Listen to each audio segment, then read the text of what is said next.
शहापूर तालुक्यातील शेवटलं गाव समाधान कसारा ह्या परिसरामध्ये आपण आहोत. शहापूर तालुकाच हा आदिवासी भाग म्हणून प्रचलित आहे. त्याचप्रमाणे कसारा या ठिकाणी जे पाणी पुरवठा करणारा हा जो तळाव आहे, माझ्या पाठीमागे आपण पाहू शकता कशाप्रमाणे सर्व कोरडा पडलेला आहे. गेले 40 वर्षापासून असा ही पहिल्यांदाच वेळ आहे असे ग्रामस्थांचं म्हणणं आहे.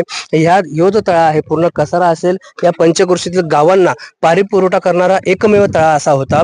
याचप्रमाणे ह्याच वर्षी ह्या तळ्याला सुकोटा आला आहे. याचं कारण म्हणजे असं का ग्रामपंचायतीने एका विकासकाला ही जागा दिल्यानंतर विकासाने काही ब्लास्टिंग केल्यानंतर हे पाणी आटलं असं स्थानिकांचा आरोप आहे. त्याचप्रमाणे आज आपण ते पाहिलं असेल तर कसारा परिसरातील 300 महिलांना 2-2 किलोमीटर पर्यंत पाणी आणावं लागतं. त्याचप्रमाणे आपण पाहू शकतो मी माझ्या नक्कीच सहकार्याला सांगेल का थोडं त्या वरती टेकडीवरती ज्या महिला आहेत हे पाणी घेऊन जाताना थोडं चित्र दिसते का पाहूया. हे 2-2 किलोमीटर प्रति महिला या ठिकाणातून पाण्यातून वळातून पाणी आणत आहेत. त्याचप्रमाणे महिलांची मोठ्या प्रमाणात ओरड आहे का आम्हाला पाणी नाही म्हणून आमच्या दैनंदिन गरजा भागणार तरी कशा. त्याचप्रमाणे कसारा या ठिकाणी 8 दिवसातून पाणी येत आहे.